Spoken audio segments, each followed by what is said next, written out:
next up, we've got a skills builder workshop focusing on how to run a successful event or a workshop. So I'd like all of you to help me in welcoming Rutendo Kahari and Poppy Fairbairn as our next speakers.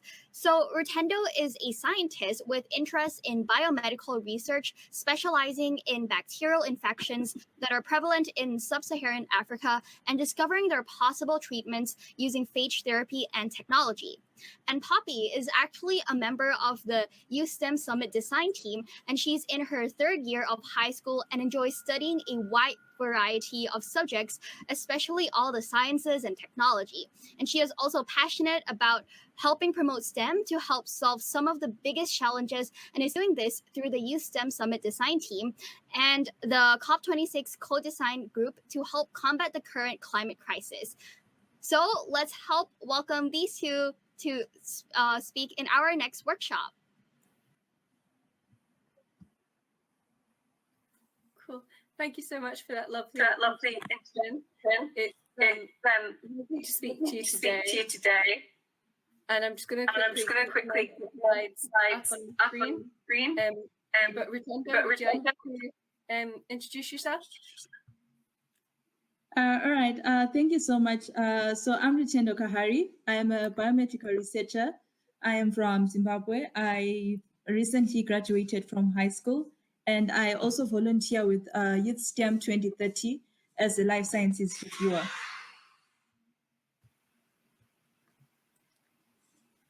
Cool. So today we're here to talk to you, as you may have already heard, about how to plan an event.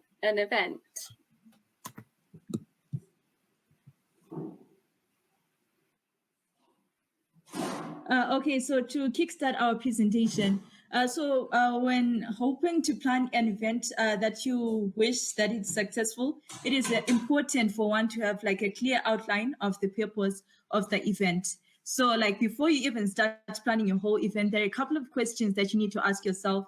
And I'm very certain that the design team, when they designed this summit, they had to ask themselves the following questions. Who is the target? Who is our target audience? Which topics do we want to address? How can we make it inclusive? Who do we want to give the platform to? And what do we want to achieve at the end of this event? And this will directly lead me to the next part of our presentation, which are the types of presentations. Okay, so we have a number of different types of events. So for example, we have a panel discussion, which usually has 3 to 5 panelists who have expertise in terms of contributing to the topic that will be discussed. And also the panelists will have the questions beforehand and knowledge about their target audience.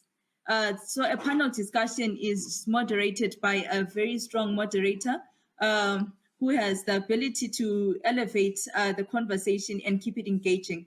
And lastly, the panel discussion is also audience focused. This means that it allows the audience to participate through live polls and also the chat, and also through question and answer. We also have a seminar, which is usually to educate people, such as a lecture, an academic lecture. A seminar could also be used to like impart skills, for example, financial literacy skills. And a seminar could also be motivational. For example, this one, you want to like inspire the participants. For example, you could host a seminar where you teach people how to pitch their ideas or how to talk to investors. And lastly, a seminar could just be like a meeting of like-minded people to network and meet other attendees. For example, a seminar for women in STEM.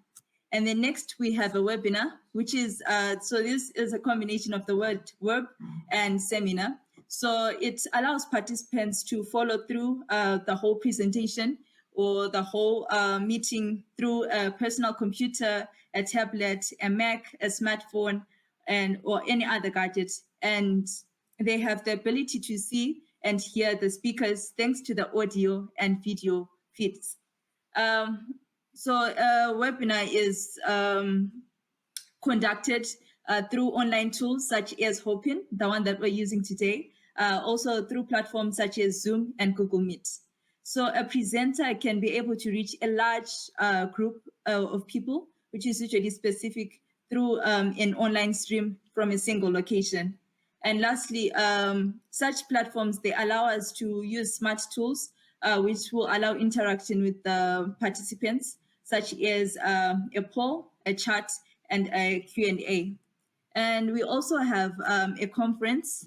So a conference is typically open-ended, and it runs over like several days. It's not a one-day thing. It's usually got days. For example, the summit, we could say a summit is a conference because it wasn't like a one-day thing. It's a 2-day event. So it becomes a conference. It also has like a wide target audience, and the audience usually listens and rarely gives feedback because of the large numbers. And then next, we have a workshop. So a workshop is basically more hands-on compared to a seminar.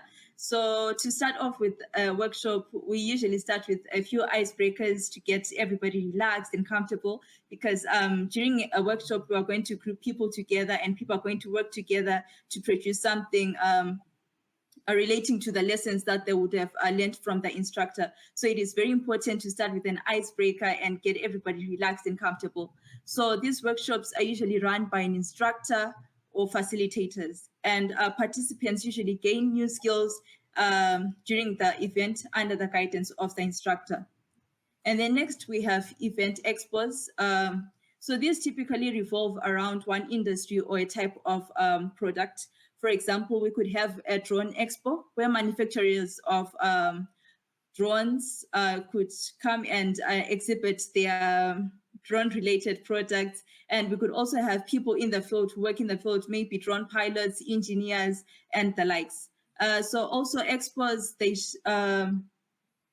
they're also used to like share the product related developments, maybe to see how far we are with a certain product that was launched maybe 3 years ago. What are the new developments that are now there?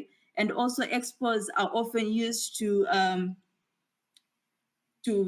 encourage attendees of the expo to purchase their products maybe in the near future,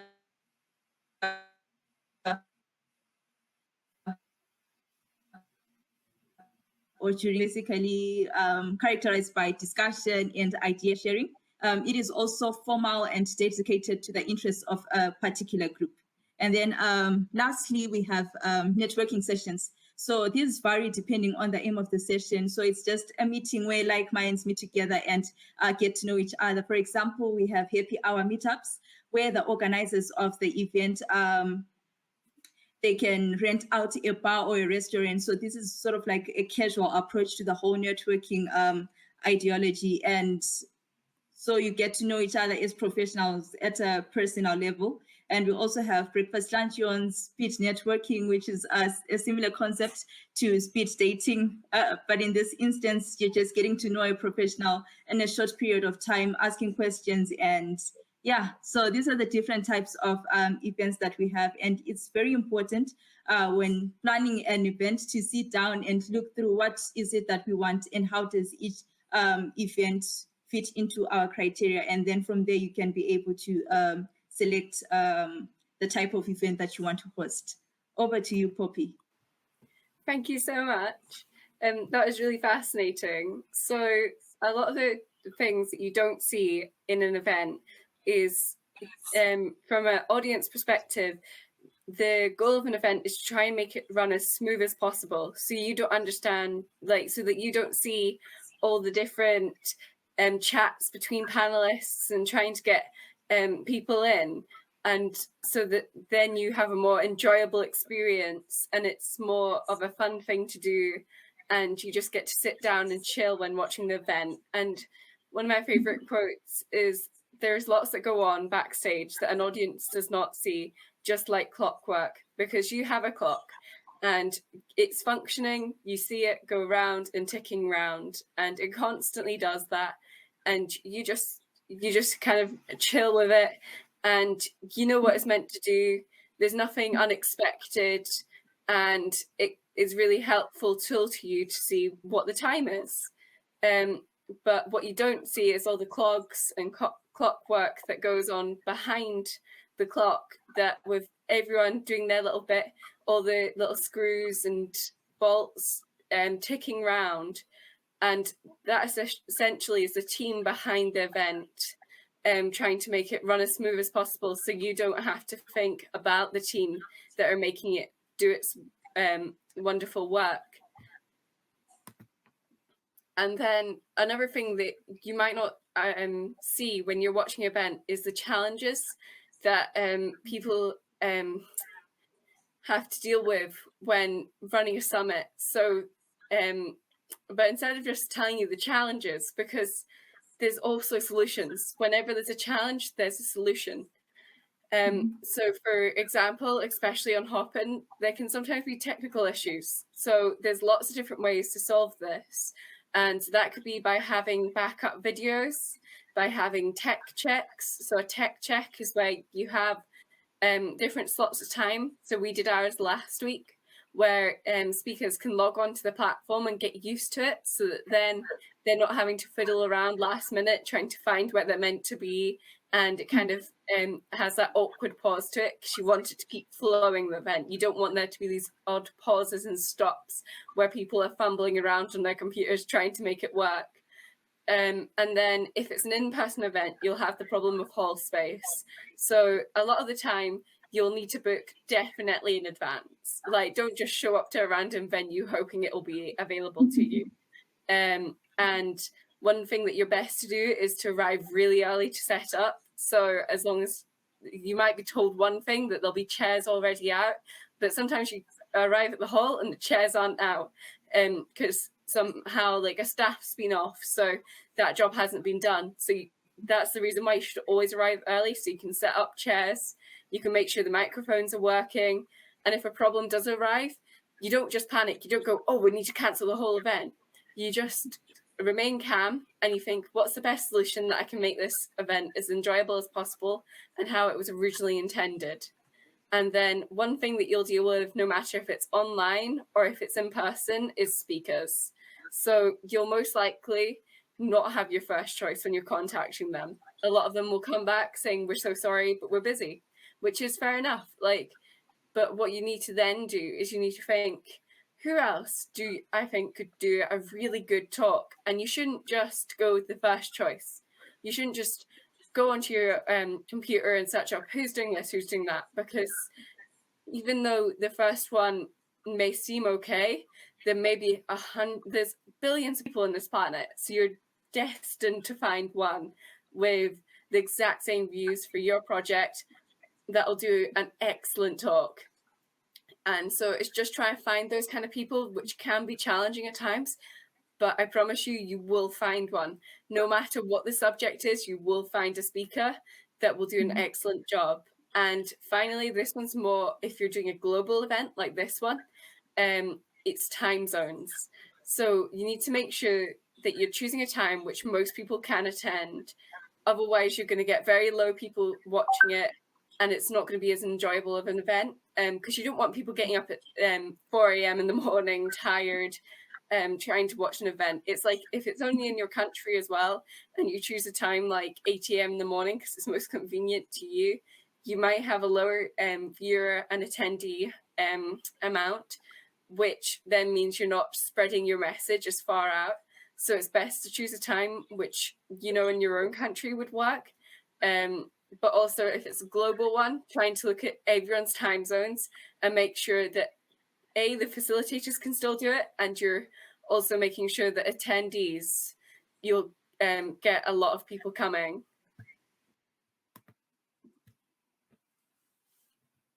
All right, thank you so much for highlighting the challenges and some of the solutions that we face when planning an event.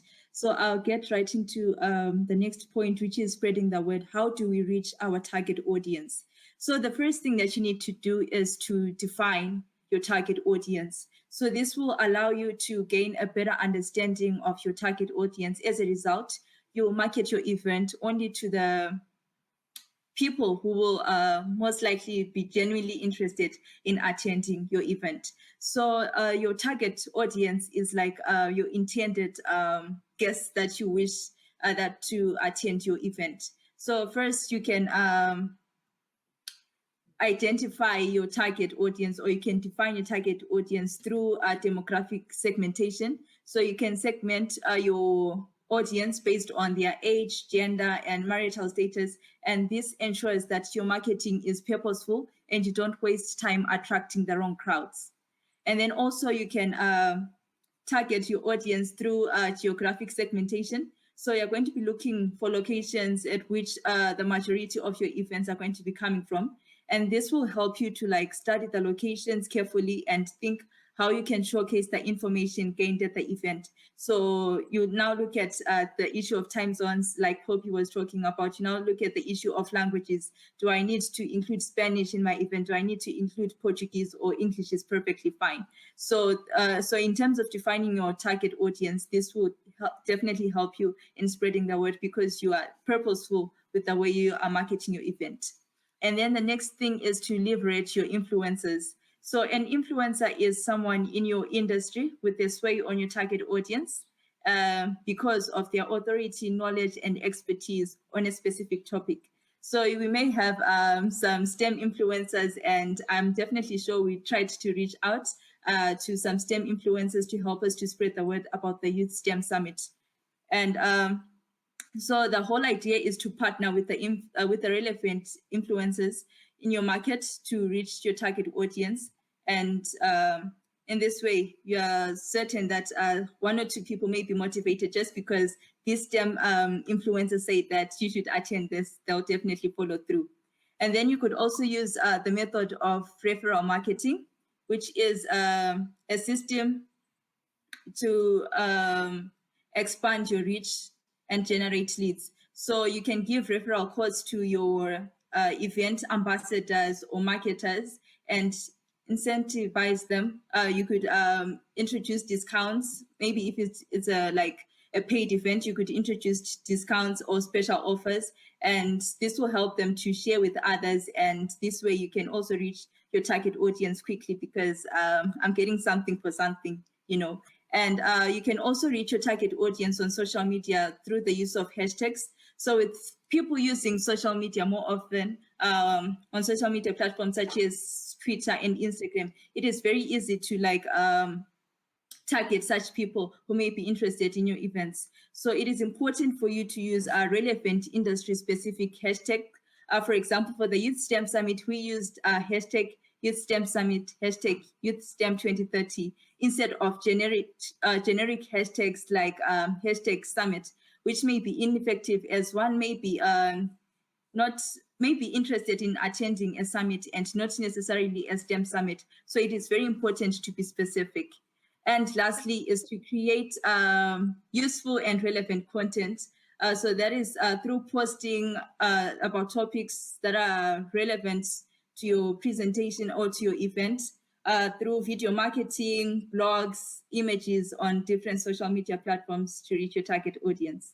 Thank you. Thank you so much, Rutendo. So unfortunately, I think that is us out of time now. But just so you know, we can always share this with you later on. There's a lot that goes on, and we've designed a whole timeline to showcase all the different steps of designing a summit. And there's lots of different skills that you'll learn, some that you may not even think about, but I won't go through them all, but they are just amazing different skills that you can contribute to your everyday life. And no matter just in an event setting, you'll also find that you'll gain lots of confidence and you'll get to meet amazing people along the way. So thank you so much for listening. And yeah, I hope you may decide to even go global, or you can go in with Youth STEM 2030, and if you're interested in STEM, and try and take on the challenge of designing an event for other young people. Thank you so much for listening. Thank you. Thank you, Poppy and Rotendo, for a wonderful talk. So we actually have some questions from the audience, if you both would be willing to answer them. So our first question is, having both organized a global event, if you were to do it all over again, is there something you would do differently? So maybe we can start with Rotendo. All right. Thank you so much. I think yes, I would definitely do something differently. I think I would be a more committed person, and I would try to avail myself.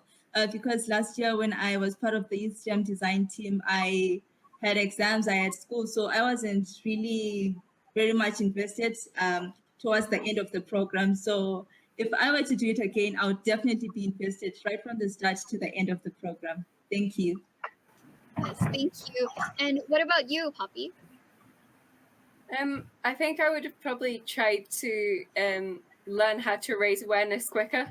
And I think I was very happy with, as Rotendo said, like making sure to be committed and stuff. And I think if for anyone who is trying to do a global event, the most important thing is to just try your best. There'll be lots of new challenges that you face that you can't prepare for.